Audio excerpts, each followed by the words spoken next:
It's always such exciting news when parents announce that they're expecting. But for anyone who has experienced the loss of a baby through a miscarriage or a stillbirth, this is not only traumatic at the time, but it can add a dimension of fear and anxiety in any future pregnancy.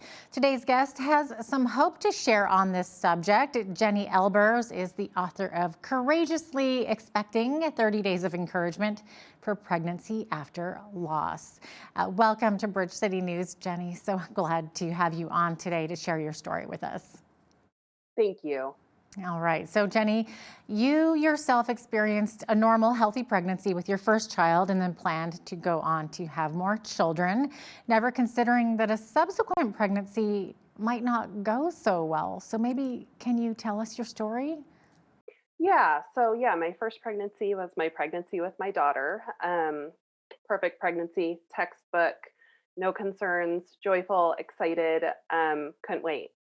Um, we had a plan. We were going to have three children. We wanted them 3 years apart.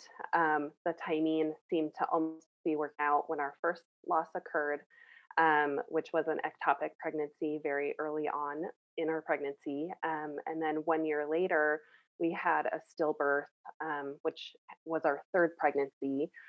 So we had had two losses. And then a year after that, we were pregnant again and just very fearful as to what the outcome would be. Well, that's understandable and I'm sure very normal. So, you were saying your third pregnancy resulted in the stillbirth, and that was if your son Micah at just over 20 weeks, right? So, how did the loss of Micah change you? At first it felt like it completely broke me. I was crushed. The grief was very heavy, very raw. I felt like I didn't really fit in, especially with other moms. I did have a daughter already, so I was very visibly a mother and visibly and physically parenting. Um, but I'm trying to think of a good way to describe it. I felt so broken, and it was really hard to watch other families grow while mine didn't. It also helped me to see other people's pain and heartache, and that it helped me to realize that so often those things are invisible, and Yeah. we can't see them. So even, with my daughter, I was a happy parent, right? I was a happy mom. She was beautiful. I loved her. But people, as time went on, people couldn't see kind of the pain that had played into my motherhood. Yeah. And then after becoming pregnant again for a fourth time, again, I felt almost like I didn't fit in and I felt invisible because I was pregnant and it was a happy time, but there was so much grief behind that. Yeah. And so I think so all of those things are related specifically to motherhood, but I think it just gave me a level of compassion that I didn't have before. And then also related to pregnancy, how it changed that was I didn't feel so naive anymore, right? Like I knew that pregnancies could go wrong, whereas I didn't really know that before. And I think you kind of do have to experience it to really understand. I think you're right. Absolutely. I mean, how traumatic too, because anyone who knows gestation knows that a normal pregnancy is about 40 weeks. So losing your baby at 20 weeks, you're halfway through. That's got to be about 4.5, 5 months in.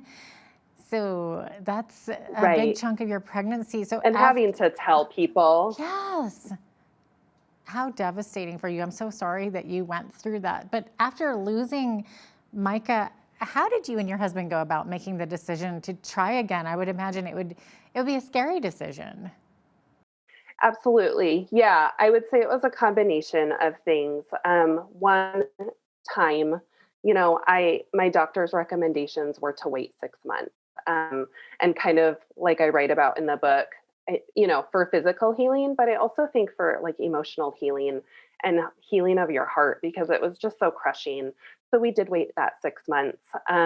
However, after that, we waited for longer than that officially, but we waited that 6 months. And then, I met with specialists and I had consultations with high risk doctors, lots of research, lots of, making sure that I was doing for my body everything I could. Though I know that nothing was guaranteed, I wanted to make sure that I felt comfortable in the space that I was physically. And so a lot of that did involve consultation with doctors. And then ultimately, it came to the realization that we weren't ever really going to feel safe, right? Like it was never going to feel like the perfect time or this time is going to be it. And so it was a combination of all of those things of just being like, the time is now. It's never going to feel really good. So let's jump in. Yeah, exactly. And then once you had your fourth pregnancy, that child came out healthy? Yes. Yep. He is my son. Yeah. Well, I mean, you talked about going through so much of a learning curve almost, if you want to even put it in those terms. I hate to use that for pregnancies, but what are some of the biggest lessons that you learned while going through that fourth pregnancy? Yeah, I mean, one of the biggest ones is that being pregnant after loss and just kind of that season of life is very misunderstood by most people.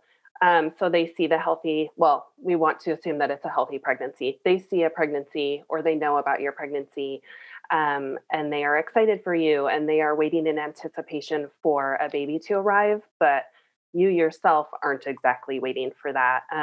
Not only are you grieving previous pregnancies, you are fearful and you're anxious that you're going to be grieving another loss. And I think I've never thought so much about, pregnancy or pregnant women needing to be supported other than, in a doctor's office or things like that. Sure. But we really do need so much support when we're pregnant after loss because not only is there the physical aspect to it, but there's the emotional aspect. And in some ways, that can be harder, right, than the physical aspect. And so I just learned how pregnancy is viewed, generally through society, and how pregnancy after loss is kind of missed. And, it's different than a normal pregnancy. And I also learned how much I needed both support and encouragement from other people, but also I needed them to kind of sit in that middle with me, where grief is on one side and hope is on the other side, where loss is on one side and the potential for life is on the other side. I needed people to sit there with me, in the encouragement, but also in the hardship of the situation. Wow. I was actually just going to ask you, how can people be more sensitive to the needs of those who are pregnant again after experiencing a loss such as that? Yeah, a couple things. I think one is definitely support in tangible ways, and those are some of the ways that we often think of supporting people, right? Like meals, childcare. Um, you know, I, I think some of the ways that we would support someone who's grieving, giving them options of I can drop off groceries, I can bring a meal, I can pick up a child. Which one works for you? So something tangible. I also think it's really important to acknowledge that there is grief woven into the pregnancy after loss experience, and that it's not all happiness and not all excitement and not all joy, and that it's actually really messy. And so I think acknowledging, um, say for me, if you were to acknowledge that my pregnancy after loss was really hard, or ask me how I'm doing, and not just assume that I'm planning for this beautiful future, that really helps me to feel seen, and it really helps me to feel understood, and not so isolated. The other thing is that we can feel isolated because we don't feel like we quite fit in, with pregnant women, right? And so I think just verbally acknowledging that it's a really hard season and offering tangible ways to help. Those would be my two biggest pieces of advice. Yeah, that makes a lot of sense, Jenny. And especially for people who haven't gone through it, it is so hard to imagine what the person is going through. What are some of the emotions that women often experience during pregnancy after a loss, or even after the loss itself? Sure. Yeah. I mean, grief definitely plays in.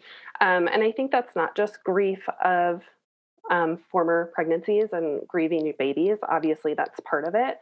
But there's also grief over the loss of a normal pregnancy and grief over the loss of feeling safe during your pregnancy.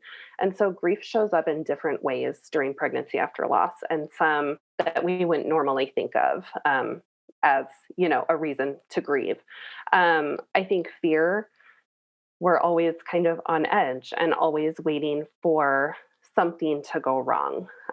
Anxiety goes along with fear, just constantly wondering what's next and am I going to get to keep this baby? Absolutely, absolutely. Is it possible for moms to find joy in their pregnancy, even while still going through that grieving process? Yeah, I think it is.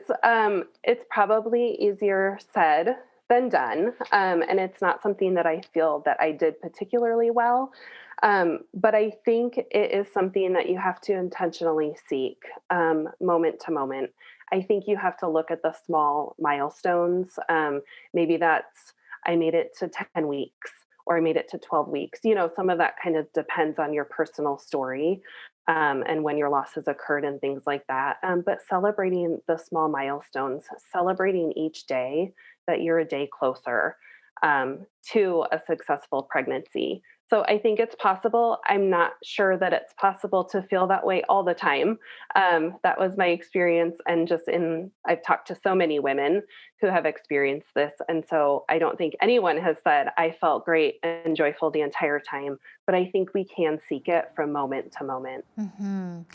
That's really great encouragement. Now, what would you say to someone who may want to try to have more children, but they're filled with doubt and fear? Yeah. Well, I would say that's very normal. And I would validate their feelings. But I also like to encourage people to look at it. Can be painful to see other women pregnant, right? It can be painful to see newborn babies. It can be painful to see families growing when yours doesn't look like how you thought it would. However, I think we can also find hope in those things, that pregnancy is supposed to be kind of a normal part of life, right? And it's hard to look at it that way when you've experienced loss. But when we see other successful pregnancies, I think that can bring us hope that it is possible. I say it's hard to get out of the way of fear, right, or push it aside. But I think we miss out on so much when we get stuck in that place of fear.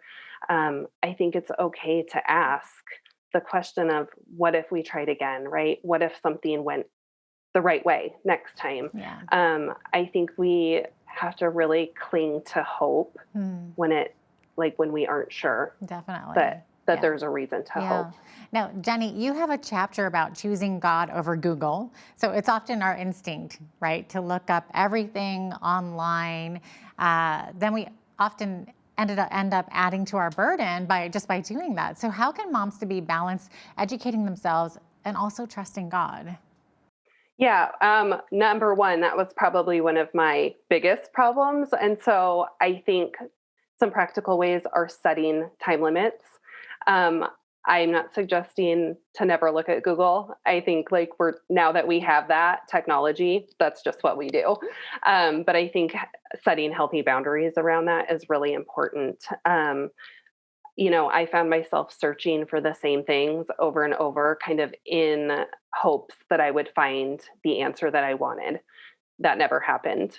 And so, in those times of obsessing, it's healthy to turn it off and instead pray or instead listen to worship music or instead, read scripture, whatever that looks like for you. Um, but to somehow break the cycle of obsessing over it. And I think, the internet was super helpful for me in that I could connect and be supported by so many other women who had experienced loss, which I didn't have in my regular life. And so that was healthy and that was helpful. Um, but Google can be super negative, right, in so many ways. And Totally. so Yeah. and so when you get in that cycle, break it, whatever that looks like. Yeah. And also talk to your healthcare providers. Mhm.